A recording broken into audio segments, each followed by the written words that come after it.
Hello again, everybody. Barry Hiett here in Scottsville at the University of Kentucky Extension Office with my buddy Janet Johnson. Janet, April is here, and maybe, keep our fingers crossed, maybe the cold weather is hopefully behind us. I tell you, we've had some beautiful days, and then all of a sudden it's snowing, so we never know, do we? Never know, never know. Yes, it is. But you know, Barry, it is time to be at the ballpark. It's time to get out after work and do some walking and do some yard work. Sure. And then you're saying, oh my gosh, what's for supper? How can I do a fast and easy supper?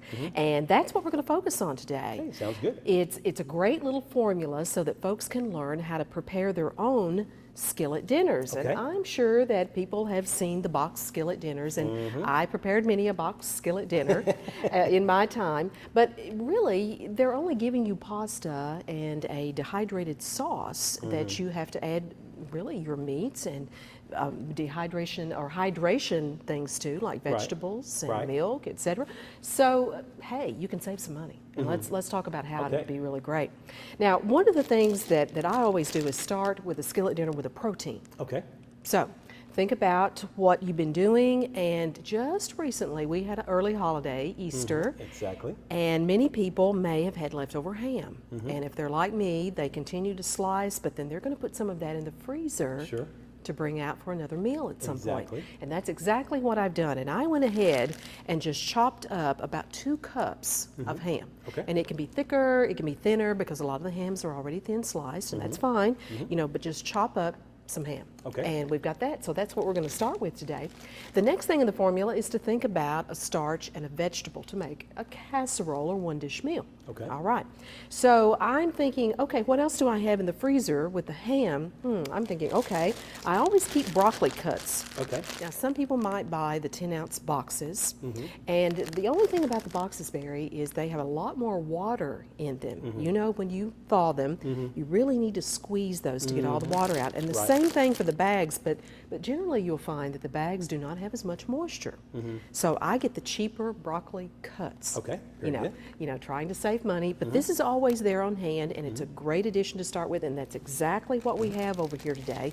We have a couple of cups, 2 cups of ham, a couple of cups of vegetable. In this case, I'm using the frozen broccoli cutlets. I could have used peas and carrots in a can and drained it and be ready to use peas and carrots. And another thing too, I've always heard too, Janet, you probably know this as well, but you're always supposed to wash, you know, any canned vegetables that you have before you cook them. You're supposed to wash them, aren't you? Well, you are, and that's always a good thing to do. It's good to really focus in on some of the food safety issues, and especially a lot of people will wash the outside of the can first, because you never know where that's been, and that's true for home canned vegetables as well.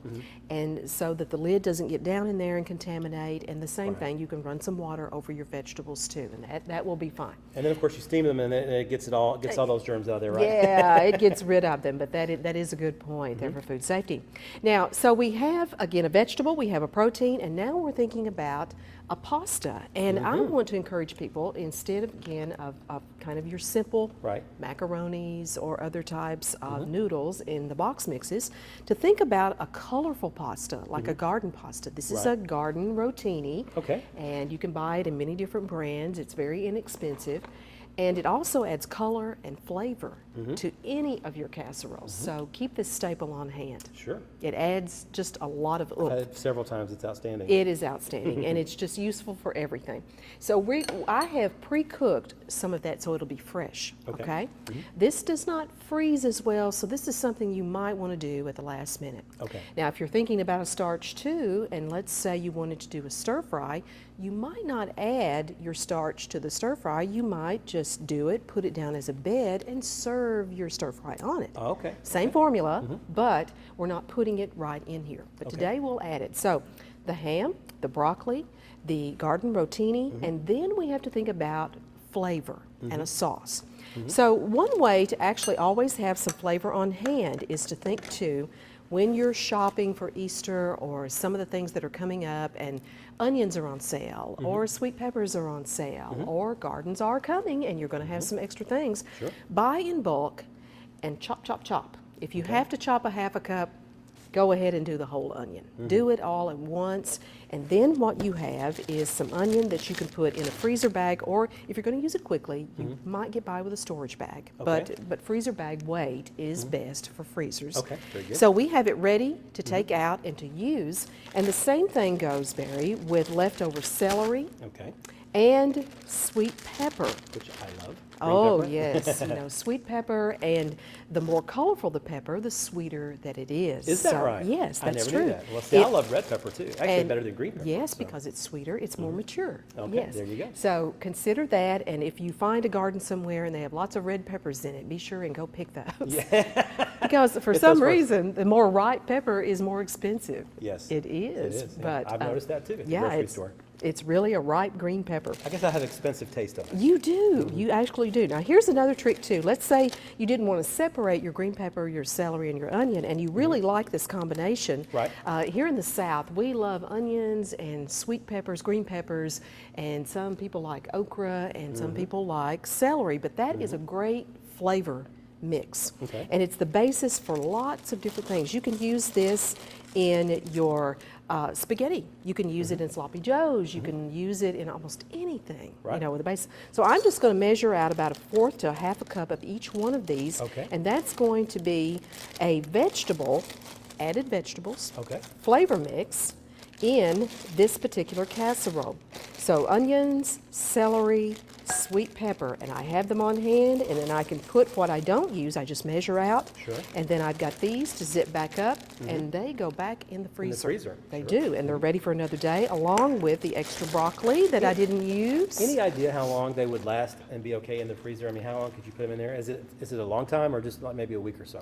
No, you can freeze them much, much longer. I've Okay. had that in there. Of course, I tend to use them pretty quickly. Sure, sure. So I've had them in there as long as 2 to 3 months. Oh, wow, okay. Yeah, So but very there's good. where the type of bag that you use comes into play, because the heavier freezer weight doesn't allow your vegetable to get dry or Okay. freezer burned, as Okay. we often talk Sure, about. sure, I've heard And that. that's just an absence of moisture that really tends to dry out the vegetable, and it's a quality issue there. Right. Okay. Okay, so hey, we've got some ham, we've got all this. So what we're going to do, we've heated a skillet, and before I start, I usually just give it a quick spray, you know, with some cooking spray, your choice of flavors. Sure. I'm just going to add the flavor agent, and this will sizzle just a little, and it'll be all done. And I'll let you stir, Okay, sure. and then we're simply going to add the 2 cups of ham, Okay. and that's in. This is so fast and so easy. It is easy. It is so easy. And then we're going to add the vegetables Okay. all together, and I'll let you keep stirring because Okay. the last addition is a choice of sauce to the one dish meal. Okay. So what should we choose for ham and broccoli and garden rotini? Well, I'm seeing some cheddar cheese right there, Hey, there you so it's a go. lucky guess, I suppose, right? And for speed, I know a lot of people say, "Oh, Janet, those soups are really high in sodium," and they are. But you can buy lower sodium buy low versions. sodium, you sure can. You can, but they're a great convenience item right. to have, Barry, for an instant sauce. Uh-huh. So what I'm going to do is I'm going to measure this, because remember the formula that we're using: about 2 cups, about 2 cups, Yes. about 2 cups. Right. Same thing here. Now, it depends, again, on the consistency of a lot of your vegetables. If your vegetables have a lot of water in them, and your choices, Right. then you may not need to add very much liquid at all Okay. to your soup mix. Right. Okay? But I'm going to add about enough to get about 1.5 to 2 cups.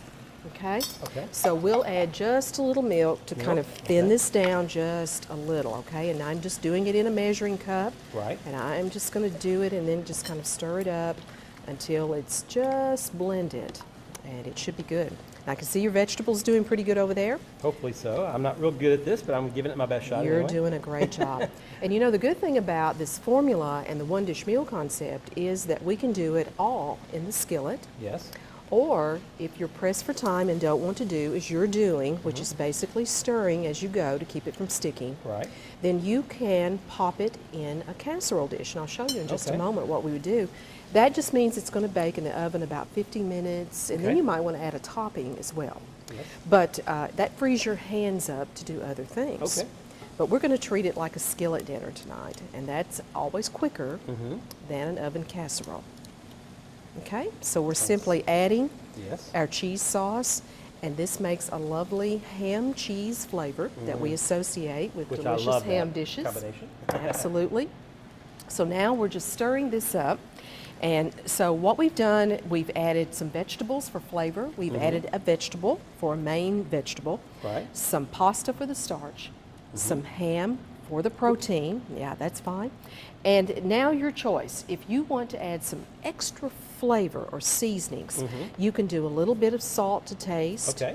You could do a little bit of pepper to taste. Okay. Or I like to add, this is a great secret ingredient, and that's red pepper flakes. And those add just a little bit of kick to this casserole. Again, that's optional. Your choice. A little bit of spicy taste, I suppose. Just a little bit of spice. That'll kind of have that ham and cheese and kind of spice it up just a little. Now, you're doing, at this point, all that needs to be done. If we were going to put it in the oven, we would simply take our casserole dish, we would lightly grease this or spray it, just like we did the skillet.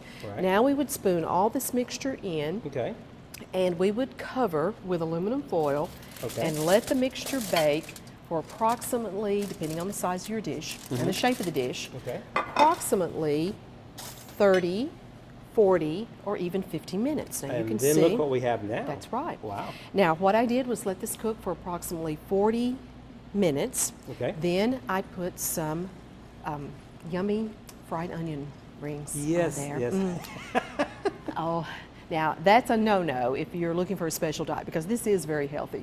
But this has so much crunch and texture and flavor, and you don't have to put a lot of them, but I did that. You could put any topping, or you could put no topping. And you're covering it with foil, baking it most of the time, and for about 5 to 10 minutes, uncover, put your topping on, and there you go. And that is a great one-dish meal. I'll put a little out on the plate as you stir. And if somebody has not tried this before, what would you say? What does it taste like, I guess? It is a lovely ham and cheese taste to it, like you would think of a ham and cheese sandwich.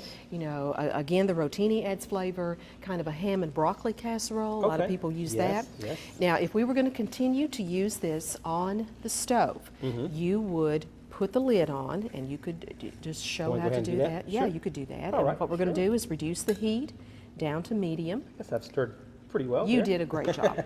And we're going to let that simmer for anywhere from 10, 15 to 20 minutes. Until and this was pretty much low heat, wasn't it, the whole time? That was low heat. You need to get it down to medium, especially with a cheese sauce like that. So we eliminate some manual labor by putting it in the oven that we saw before.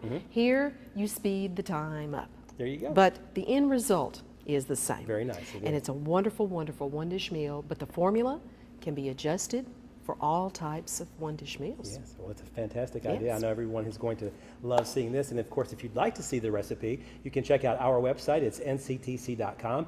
Also, you can email me at North Central. My email address there is barry.hiett@nctc.com. Now, of course, next month is May. You're from Kentucky originally. There's a little horse race, I think, called the Kentucky Derby. I do believe that happens the first Saturday of May. I think so. Are you going to be going this year? Well, I normally don't go to the Derby. I have tended to go to the Oaks, which is for the girls, the fillies. And on the Thursday before the Derby on Saturday. Is that in Louisville as well? It is in Louisville. It's at Churchill Downs, and I kind of like the Oaks race. Good deal. It's the same atmosphere, not as many people sometimes. Now, do the ladies wear the nice hats there too? Yes, very much so. So do you have your outfit picked out already? I have my hat. I have the hat that I've done every year, but I do love the Oaks, and I do love the Derby as well. Good deal, good deal. Well, we'll get a report next month on how the Oaks races went, right? Yes. Okay. Well, thanks so much, Janet, and thank you all so much for watching. And again, email us at North Central if you'd like this recipe, I should say, and we will see you guys again next month.